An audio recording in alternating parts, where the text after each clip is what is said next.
Hey, how you doing, YouTube? Today I got a pretty good one for you. We're gonna go over a run that I did last night in the Sandworm.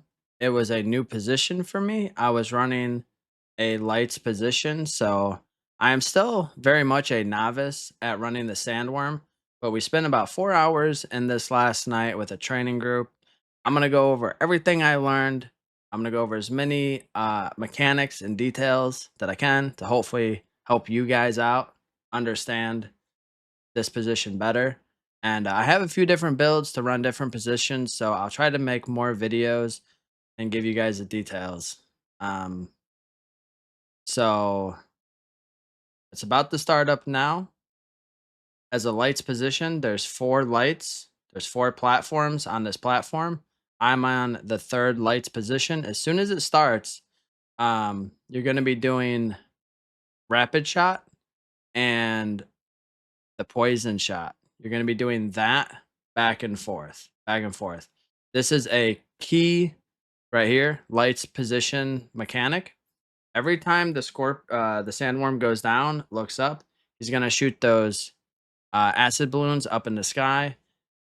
That is one of our main jobs. You look up, you take them out.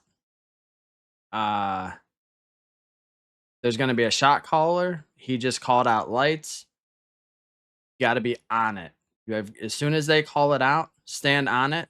They're gonna call it from this point of view, from right to left. We're on third light, so if he says red, red, blue, blue, it would be red. We're on the third light, so we look down, we press the red.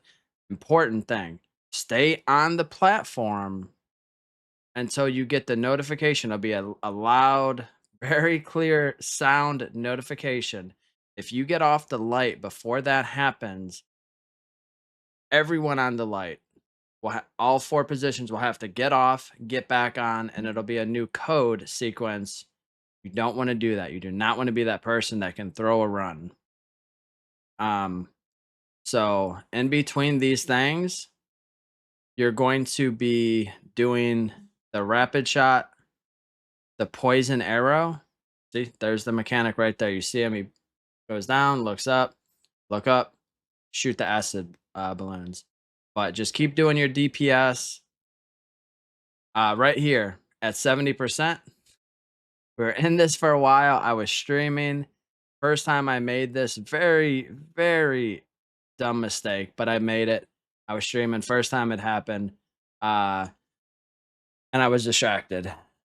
So communication is key in the sandworm. As soon as I went down, I instantly got on my mic because we were in Discord, and I said lights 3 down. They were able to pull somebody for when this acid cloud leaves. He took over the position. He got the res. So, but yes, again, at 70%, 40%, and I believe at 10 or 20%, there's going to be a scorpion phase. When the scorpion phase happens, you're going to go down onto the floor, ground platform area. And it's very important. One of the things I learned in the 4 hours I spent in the sandworm yesterday, because I have run a few different positions, but as this position, it is very important for you to stay alive. So, what you want to do when you drop down, because during the scorpion phase, there's going to be a scorpion on the right, scorpion on the left. If you're at lights 3 and 4, you're going to go left. If you're lights 1 and 2, you're going to go right. But I'm used to running evade rapier, and I was used to being one of the main DPSs that needed to stay on the scorpion. As a lights, do not do that. What I ended up doing is staying just basically right in front of kind of where I'm at, down below on the ground, a little bit to the left. And I just used my bow. But one thing I want to tell you guys, and you're going to see it here, I do end up dying when this sandworm is at about, I think it was like 10%, if I'm not mistaken. And it was from using that ability right there, the rapid shot, because it locks you in place. Do not use rapid shot when you're down on the scorpion phase, because what he does, which you'll see again, we have him at 48%. At 40%, I believe, we're gonna have another scorpion phase. What he's gonna do is he's gonna go down. See, that's him spitting. For some reason, he actually didn't appear to be looking at us, but most of the time he spits, which when he does, you're gonna dodge. Most of the time he's looking right at you. But when you go down, he's gonna go down. The sandworm's gonna go down. See, here you go. You're gonna see. So right, but another mechanic, which isn't really too relevant to our position, but the shield guys, when you do the lights call, you get a buff, which allows you to stand break the those sword guys and the sandworm. When you're done with the scorpion phase, when you go up, it's crucial. The first thing you're gonna do instantly is get on those lights so you can call and get that buff because you want to stand break.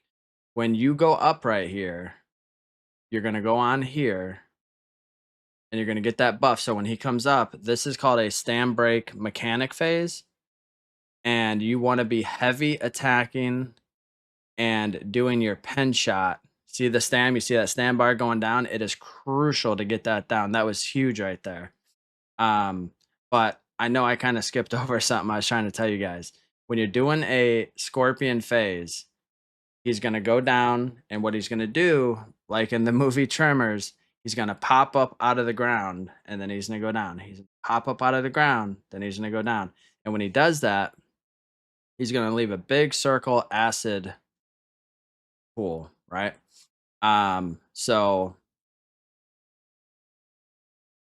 uh what I was saying before was don't use rapid shot because it locks you in an animation. So go down there, stay like don't go up to that gate, don't go to the other side of the map. Stay kind of close because it is crucial. And this is another thing that is very important for the lights position. Every time they call lights is to get the stam breaking buff. Uh, and when that happens, there's a chance that they call that they spawn what they call mages. And if you just saw, it's those guys that have those balls that spin around. As a lights position, it is your responsibility to get those ads down. That is another role of the lights position. So I'm just trying to see right there. He's spitting. He's not spitting at us, but you would want to dodge that. Oh, he did. He just spit on us. So, but yeah, it was a good time. So yeah, he did it again there at 10%. You guys saw there's acid up there. So as you see, I'm not getting close up as a DPS. As like right there. He's popping up, he goes down. There's gonna be a huge acid pool. The other big thing, if you look at my hotbar, I have acid tinctures on 6. I'm gonna die right here from being locked in that animation that I shouldn't have been in. But again, see, I was locked in it, bro. I couldn't get out of there. I knew it was coming, 100% knew it was coming, couldn't do anything about it. Do not do that. So if I hadn't had died there, if I didn't die there, I would have you'll see. So that was the last time he popped up. Do you see the guys in the background? They just ran up. They're calling lights right now. When you go up, there's going to be three very important things you're going to do. First one, obviously, is to stand on the lights because this is a stam breaking phase as we went over a few minutes ago. Boom. They broke the stam. You're going to go up. You're going to call the lights. You have the stam breaking buff. They got the stam down real quick. But when you go up, you have 2 key things in your inventory that can save your butt because you might end up taking a lot of acid damage. You have the Heart Rune Fire Kick right there. That will cleanse the acid burn.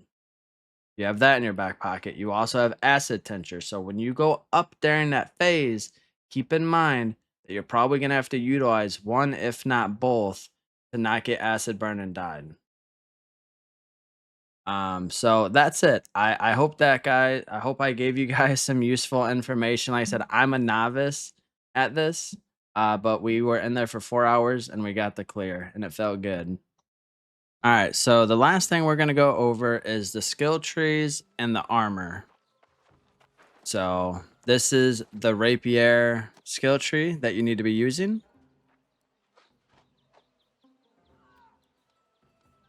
This is the bow skill tree that you guys need to be using.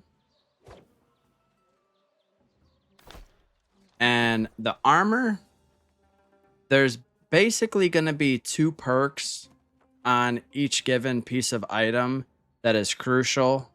Uh, and we'll go over what those are. So on the build, it's basically going to be all elemental aversion. You're going to be taking a lot of elemental damage from the acid and refreshing. You need 4 stacks of refreshing. Uh, Leeching Flurry is pretty important to get on your gear too. So if you roll, 700 gear score items with 2 locked perks, you're going to do Elemental Aversion on all 5, but 4 of them are going to have Refreshing. 1 of them are going to have Leeching Flurry. So on here, we have Elemental Aversion, Refreshing. Same with this one. For the armor artifact, we're using Attuned Leather Pants. It has elemental aversion built into it. We put penetrating rapid shot. That's what we added.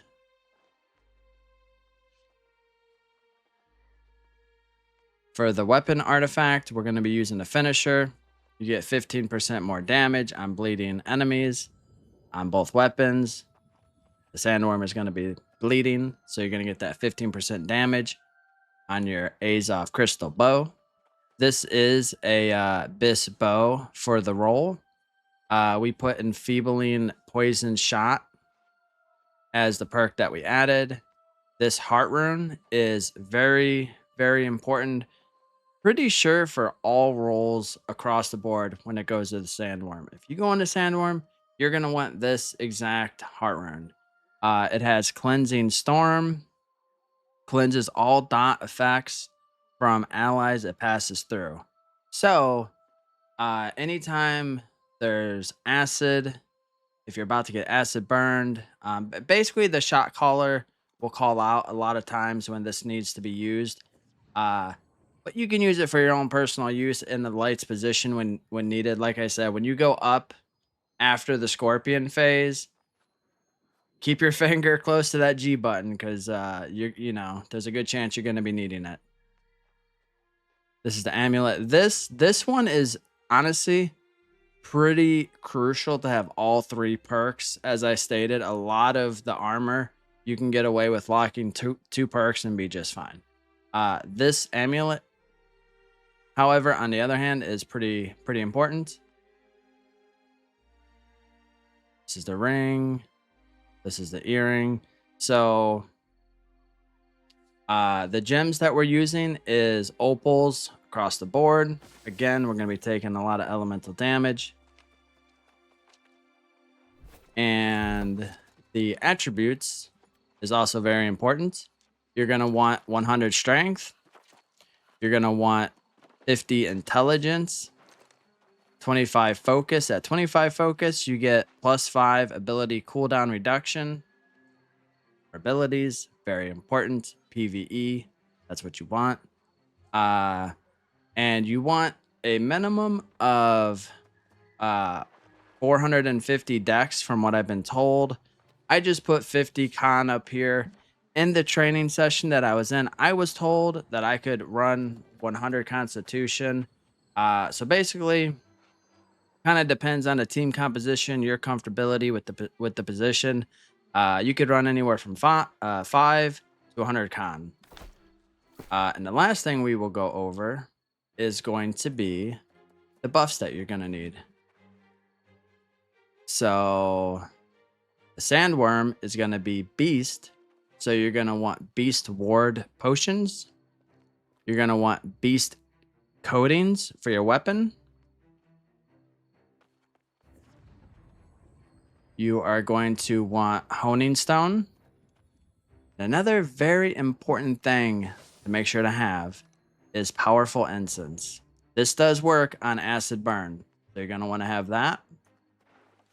You're going to want to have a hearty meal, desert sunrise.